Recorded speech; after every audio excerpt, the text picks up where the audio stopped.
반기문 씨입니다. 네, 갑자기 핫해지셨죠. 물론 그전에도 항상 사람들의 입엔 오르락 내리락 했지만 특히나 이번 요즘 행보로 인해서 엄청 더 핫해졌습니다. 특히나 이제 오자마자 하신 행동들 때문에 지금 구설수에 많이 올라져 있는데요. 팽목항에서 하셨다는 행태 보니까 정말 너무 어이가 없고 무슨 생각이신 건지 좀 이해가 안 되던데요. 자, 반기문에 대한 이야기는 두 가지 키워드만 제가 훑고 지나갈게요. 일단 공짜 인생. 이게 삶이라는 게 있잖아요. 물론 뭐 외무고시 같은 거 합격해서 외교관이 되기도 하고 사법고시 합격해서 그런 어떤 출세지향적인 그들 나름대로의 고생, 저는 그것이 가치가 없다고 생각하지는 않지만 한편으로 보면은 출세지향적인 사람들이 갖는 특성 중에 하나가 내가 특정 대학을 들어가고 특정 고시를 패스해서 특정 자리에 오르면 인생 성공이라고 생각하는 자들, 거기까지는 그냥 공무원이에요. 근데 반기문은 그 외 나머지 것들이 다 공짜로 이루어진 겁니다. 무슨 말이냐면은 일단 어찌어찌해서 참여정부 때 외무부 장관에 올랐어요. 근데 그 외무부 장관으로 끝난 게 아니라 이 양반한테는 불행하게도 유엔 사무총장에 올라갈 기회가 주어집니다. 그 당시에 세계적으로 위안부 문제가 핫이슈가 됐어요. 그러는 바람에 일본 몫이었던, 사실상 일본에서 이제 유엔 사무총장을 할 때가 됐다 하는 그 몫이었던 유엔 사무총장이 한국으로 갑자기 이렇게 튀어요. 일본이 못하는 상황이 왔단 말이에요. 그래서 반기문 씨가 급거 유엔 사무총장을 하게 되는 그 상황이 만들어지는데 이때부터 반기문은 이게 공짜 인생인 것을 아직까지 직감하지 못하고 있다고 생각해요. 대통령을 한번 봅시다. 좋은 대통령과 나쁜 대통령의 예를 하나 들어볼게요. 박근혜와 노무현. 정말 평생 고생한 거 없이 아버지가 물려놓은 작물, 재단 같은 걸로 삶을 유지해 오다가 아버지의 후광으로 대통령까지 된 자가 박근혜입니다. 그렇다 보니까 아버지의 제사를 위해서 영광을 회복하기 위해서 노력했다고는 하지만 사실상 박근혜의 좌절은 사실상 없었어요. 자기 힘으로 이루어진 것도 없고 최근에 드러나는 걸로 보면 또 어떻게 보면 최순실 일가의 고생이었을 수도 있는 그 공짜 인생이 이루어지다 보니까 자기에게 주어진 그 모든 것들이 당연하다고 생각하는, 그 당연하다고 생각하는 것들이 대통령이 가지지 말아야 될 대표적인 금기 중에 하나인 거예요.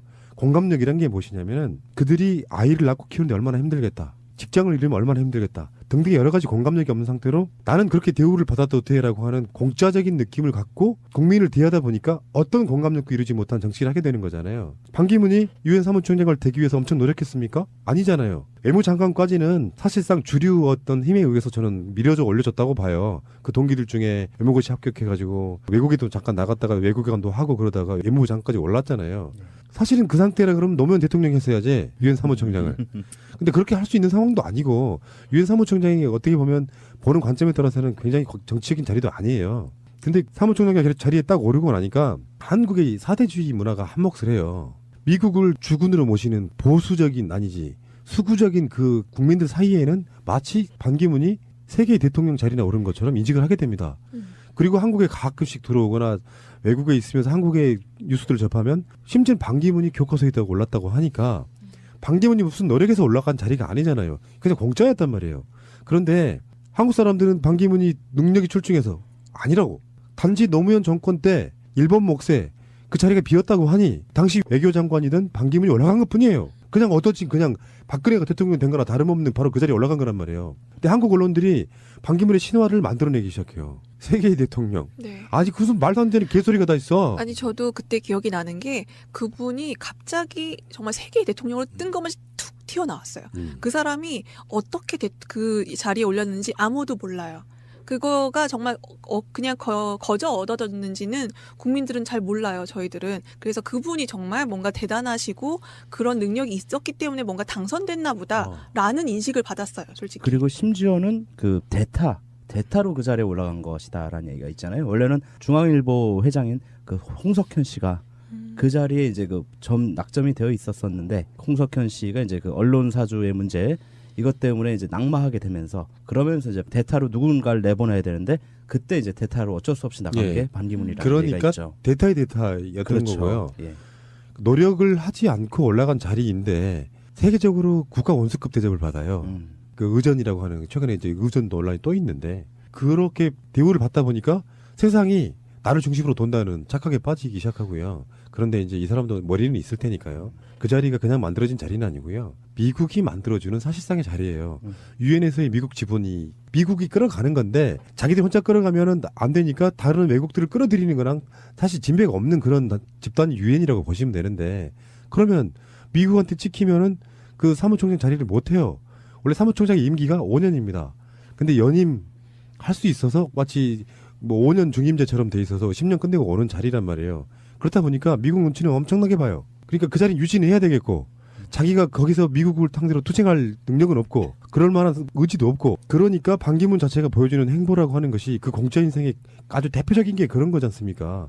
지금 들어와서 말도 안 되는 거짓말을 했습니다만 위안부 문제에 대해서 유엔 사무총장으로 있을 때 2005년 12월에 그 합의가 잘 된 것이라고 바로 즉각 반응을 내놓은 게 반기문이었는데 이제 와서 전혀 다른 이야기를 하고 있는 것이거든요. 그렇다 보니까 자리 유지하는 능력은 뛰어나고요. 그리고 실체를 잘 모르는 국민들 입장에서는 반기문이라고 하는 사람이 뭔가 대단한 것처럼 해서 일정 정도 지분이 남아있는 상태인데 여기서 반기문이 또 공짜 인생이 하나 더 시작되는 겁니다. 뭐냐면은 공짜 인생 대타의 대타로 유엔 사무총장이 되다. 미국의 눈치를 봐가면서 살살 비위를 맞춰가면서 연임에 성공하다. 근데 불행하게도 저는 반기문한테 불행이라고 봐요.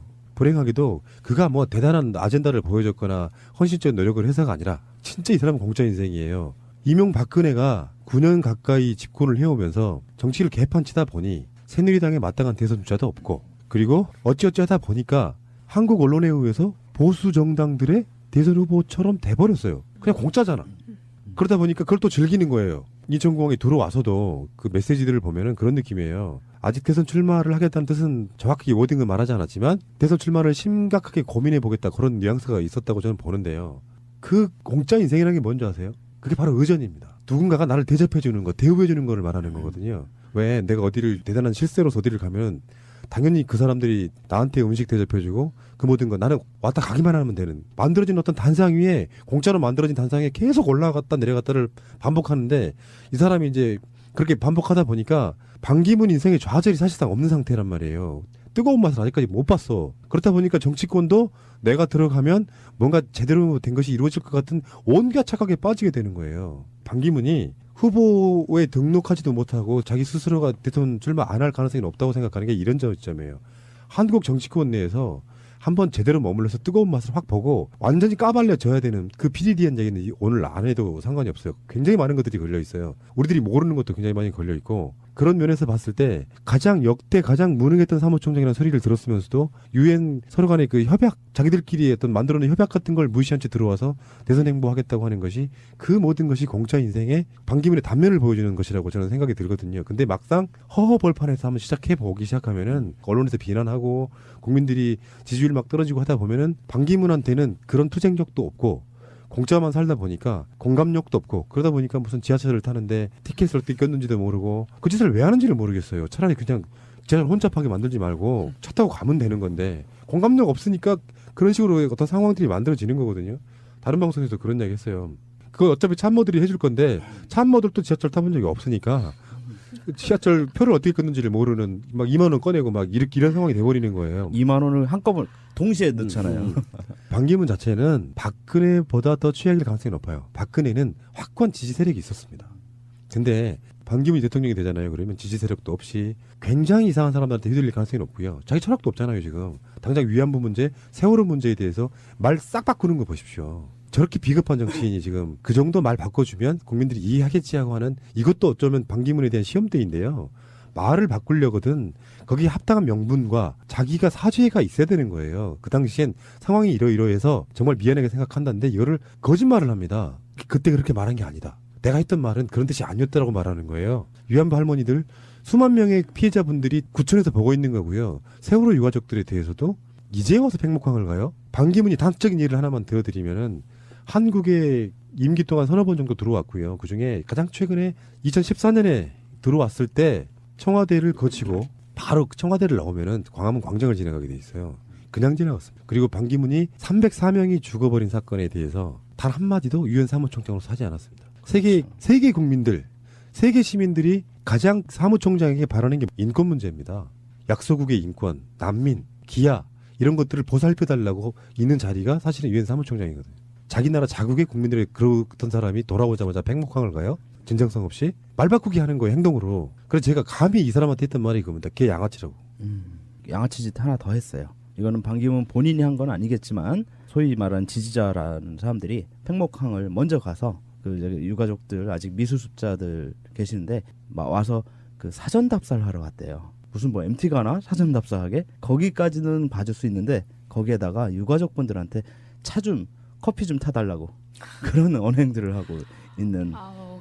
에휴, 그 지지자들을 보면 그 삶을 알 수 있다고 하잖아요. 아우. 예.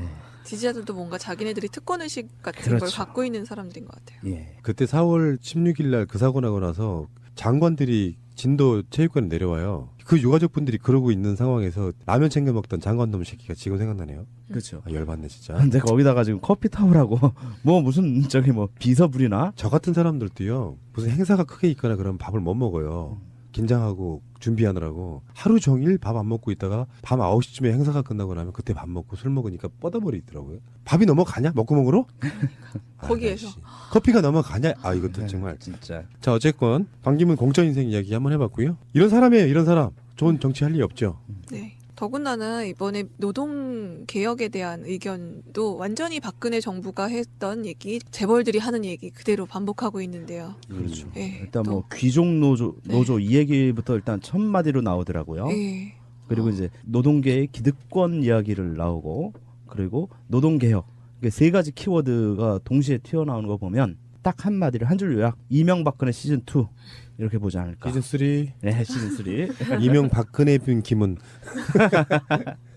네, 이분 정신 차리려면 아직 멀은 것 같은데요. 정말 완전히 까발려져서 더러운 걸 다 보고 아마 그래야지 겨우 이제 대선에 욕심을 놓지 않을까 싶습니다. 빨리